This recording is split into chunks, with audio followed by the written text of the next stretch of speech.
अस्सलामुअलैकुम। आप सभी को मखदूम ब्रदर्स की तरफ से माह रमजान बहुत बहुत मुबारक। पहुंचा देंगे उनको मालूम भी हो जाएगा।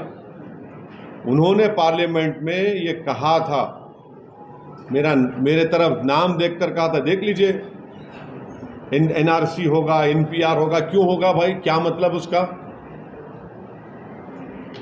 यही तो आप करना चाह रहे हैं। मैं फिर से कह रहा हूं, आसाम में 19 लाख लोगों के नाम नहीं आए। सुप्रीम कोर्ट मॉनिटर्ड एनआरसी करने के बाद 16 कितना पैसा खर्चा किया था, 1600 करोड़। उसमें से करीब 10 से 12 लाख हिंदू भाइयों के नाम नहीं आए। उनको तो दे देंगे सिटीजनशिप आप। जो 1 से 1.5 लाख मुसलमान के नाम नहीं है वो क्या करेगा?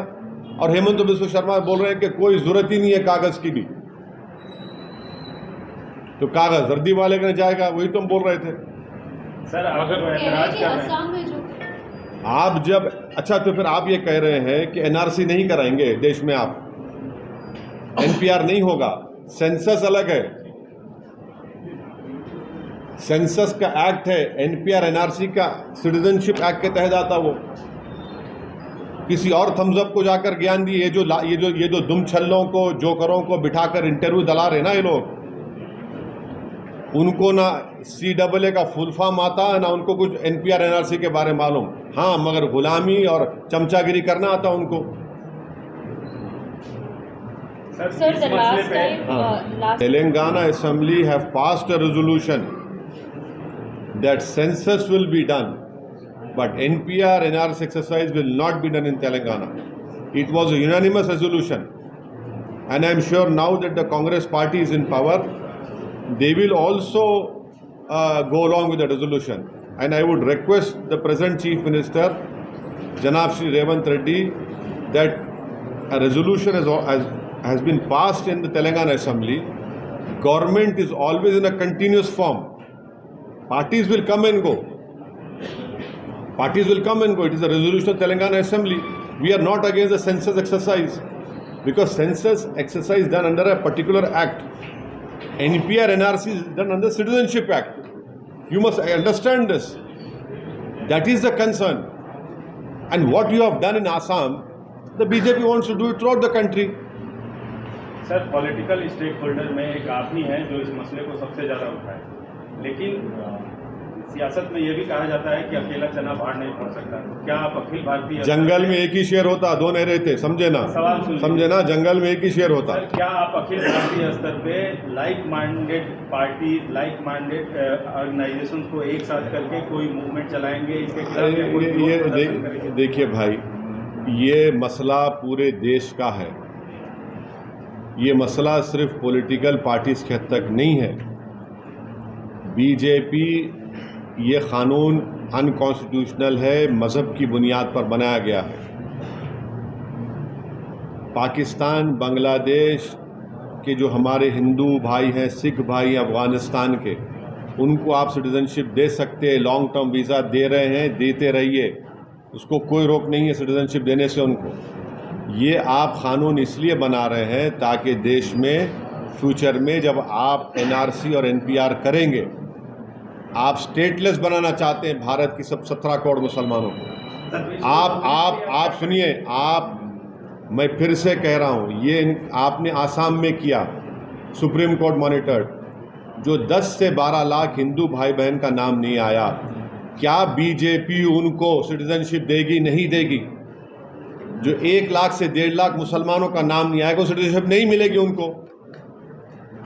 सर, आपके विरोध का रोड मैप क्या है? क्या आप विरोध का रोड मैप हम आपसे कह चुके हैं। अब चुनाव आ रहे हैं, हम हैदराबाद की जनता इस CAA कानून के खिलाफ वोट देगी, बीजेपी को हराएगी। हैदराबाद के क्या देने की बात की, वर्दी वाले से मोहब्बत हो गई है, कागज दिखाना पड़ेगा, क्या कहना चाहते हैं? देखिए, सबसे पहली बात तो ये है कि ये कानून जो मोदी सरकार ने आज से 4 साल पहले बनाया था, वो संविधान के खिलाफ है। आप रिलीजन की बुनियाद पर कानून नहीं बना सकते। इसमें कई सुप्रीम कोर्ट के जजमेंट्स हैं और राइट टू इक्वालिटी के खिलाफ है। आप कैसे हर रिलीजन को आप उसकी इजाज़त दे रहे हैं उनको, और आप जो रिलीजन जिनका इस्लाम है उनको आप नहीं दे रहे, वो एक पॉइंट है। दूसरा ये है कि मैंने उस वक्त पार्लियामेंट में कहा था कि इसी तरह का एक क़ानून वाइट साउथ अफ्रीका ने बनाया था, तो महात्मा गांधी ने उस क़ानून को फाड़ दिया था। मैंने भी पार्लियामेंट में इस CAA के उस बिल को फाड़ा था। तीसरी बात यह है कि अब 4 साल के बाद ये सरकार रूल्स बना रही है। मैं देश को ये बताना चाह रहा हूँ कि मैंने नहीं, मौजूदा अभी प्रेजेंट होम मिनिस्टर ने पार्लियामेंट में कहा था, मेरा नाम लेकर के, OICG NPR भी आएगा, NRC भी आएगा। कई टीवी के इंटरव्यूज़ में उन्होंने बात कही थी। तो हम ये बताना चाह रहे हैं कि CAA एक्ट को सिर्फ आप CAA से मत देखिए, इसको आपको NPR से और NRC से जोड़कर देखना पड़ेगा। और जब वो होगा तो जाहिर है उसमें सबसे ज़्यादा निशाना बनेंगे मुसलमान, दलित, आदिवासी और गरीब लोग। पांचवी बात यह है कि अब आसाम में सुप्रीम कोर्ट मॉनिटर्ड एक NRC हुआ, 19 लाख लोगों के नाम नहीं आए, जिसमें से लगभग 10 से 12 लाख हमारे हिंदू भाई बहनों के नाम नहीं आए। उनको अब हेमंत बिस्वा शर्मा ये बोल रहे हैं कि CAA क़ानून जब इम्प्लीमेंट होगा तो उन सब को सिटीजनशिप मिल जाएगी, क्योंकि उनका रिलीजन उसमें इंक्लूड हो गया। अब उसमें 1 लाख से 1.5 लाख या 2 लाख करीब जो मुसलमान नाम है, उनको इसका फ़ायदा नहीं मिलेगा। ये बताइए, ये नाइंसाफ़ी नहीं है तो क्या है? हेमंत बिस्वा शर्मा ने कहा, बीजेपी के नेताओं ने कहा कि 19 लाख में जो 10 से 12 लाख जो हिंदू भाई बहन के नाम नहीं आए, उनको मिल जाएगा, पूरा सिटीजनशिप मिल जाएगी उनको। अब आप बताइए, नाइंसाफ़ी नहीं है तो क्या है? छठी बात यह है कि भारत में सिर्फ 5% लोगों के पास पासपोर्ट है, ओनली 5% लोगों का पासपोर्ट है, रिमेनिंग लोगों के पासपोर्ट नहीं है। और फिर आधार कार्ड आप देख लिए, प्रूफ ऑफ सिटीजनशिप नहीं है, उसमें खुद लिखा हुआ आधार कार्ड में। भारत में बर्थ रजिस्ट्रेशन 1959 तक मैंडेटरी नहीं था, 1996 में सिर्फ 50% इंडियंस के पास बर्थ सर्टिफिकेट्स था। तो जब NRC होगा, NPR होगा, तो उसमें बायोमेट्रिक एक्सरसाइज होंगी उसमें, और लोकल रजिस्ट्रार में लिस्ट लगाई जाएगी प्रमोद साहब की, असद साहब की। अब प्रसाद साहब जाके बोल सकेंगे ना, असद साहब के डाउटफुल है, मैं डाउटफुल बन जाऊंगा, अब मुझे प्रूफ करना पड़ेगा। अब मैं मेरे दादा का बर्थ सर्टिफिकेट लेकर आऊँ, क्योंकि मेरा रिलीजन इस्लाम है, अब मैं फिरते रहूँ तो फ़ायदा किसका होगा? रद्दी वाले का ही फ़ायदा होगा ना। तो ये इसीलिए ये एक्सरसाइज ये जो लॉ है, ये रिलीजन की बुनियाद पर बनाया गया, ये डिस्क्रिमिनेटरी है, अनकॉन्स्टिट्यूशनल है।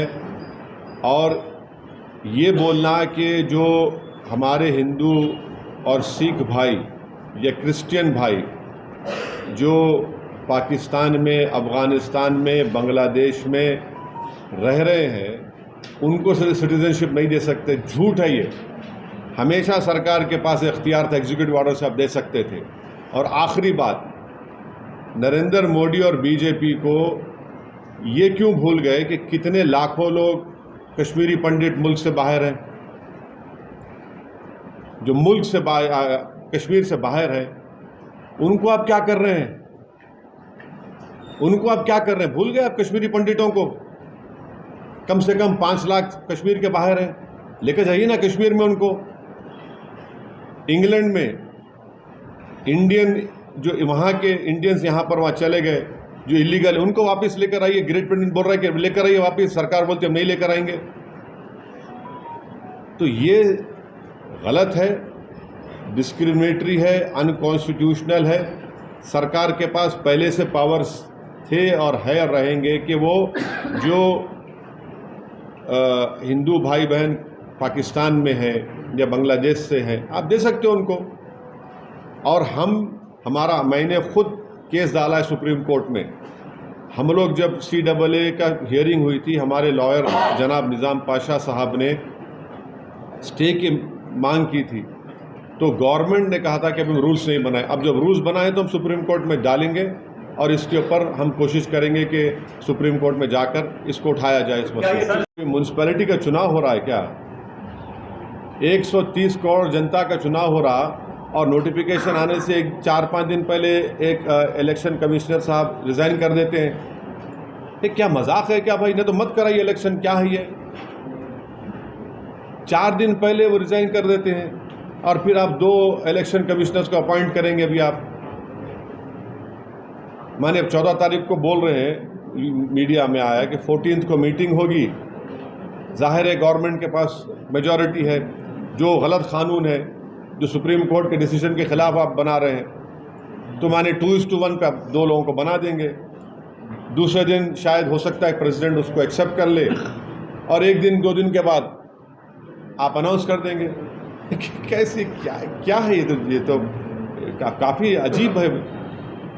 सर, पिछले हफ्ते प्रधानमंत्री जी यहाँ पे थे तेलंगाना में, और कई सारे जगह मध्य प्रदेश में चुनाव जो होने वाले हैं, विधानसभा के भी होने वाले हैं, लोकसभा के, हाँ, क्या वहाँ चुनाव लड़ेंगे? नहीं, अभी कोई फैसला नहीं हुआ। जगन तो हमारा दोस्त है और रहेगा।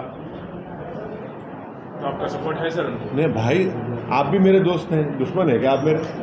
अपना काम आप करते, मेरा काम मैं करता हूँ। चुनाव सर आप नहीं, देखिए अब तक तो बीजेपी वहाँ पर TDP से अलायंस कर ली। तो आप प्रचार में नहीं, जाएंगे? सुनिए, सुन तो लीजिए। बीजेपी नायडू एक साथ आ गए और चंद्रबाबू नायडू ने नरेंद्र मोदी को टेररिस्ट कहा था। निकाल कर देख लीजिए, हम झूठ नहीं बोल रहे हैं, निकाल कर देख लीजिए। और फिर बीजेपी वाले हमको बोलते ये आतंकवादियों की सपोर्ट करता है। अब देखिए, क्रोनोलॉजी समझिए आप, अजीब मामला है। अब बीजेपी नायडू लड़ेंगे तो क्या ऑप्शन बचता है आंध्र प्रदेश के माइनॉरिटीज़, जिसमें दलित्स और आदिवासियों के पास? क्या वो बीजेपी और नायडू के अलायंस कोड देंगे क्या? तो आप जगन नहीं, सुनो भाई, देखिए आप ऐसा डोंट जंप द गन, सुन तो लीजिए। तो ये बात है। Sir, so if Naidu hadn't come in alliance with the BJP, do you think there would have been a fighting chance for the minorities? What I am saying is that Mr. Chandrababu Naidu was with BJP, and when I was an MLA, he supported Vajpayee also. So he has been consistently playing footsie with BJP. When he supported Mr. Narendra Modi to become the Prime Minister in 2014. When he left Mr. Narendra Modi, he called him a terrorist. Now he has again rejoined BJP. So the Muslims, Dalits, Christians and Adivasis of Andhra Pradesh will play a very decisive role now. Sunni will play a very decisive role. You will see what will happen. Sir, Haryana की political situation, हाँ, जियो मैं election लड़ा तो B team हो जाता हूँ, और कोई सुनिए और कोई बीजेपी से अलायंस कर लेगा तो दूध का दुलावा रहेगा। हाँ, ये सुन तो लीजिए। जो नरेंद्र मोदी को इस तरह के अल्फाज इस्तेमाल करा, हाँ, आप उसको बिठा के चाय पिला रहे हैं। और जो CAA का कानून बना रहे हैं, क्या वो आंध्र प्रदेश पे नहीं होगा? देश में अगर NPR NRC होगा तो आंध्र प्रदेश में नहीं होगा क्या? आंध्र प्रदेश में भी होगा। सर, सबसे इंटरेस्टिंग सवाल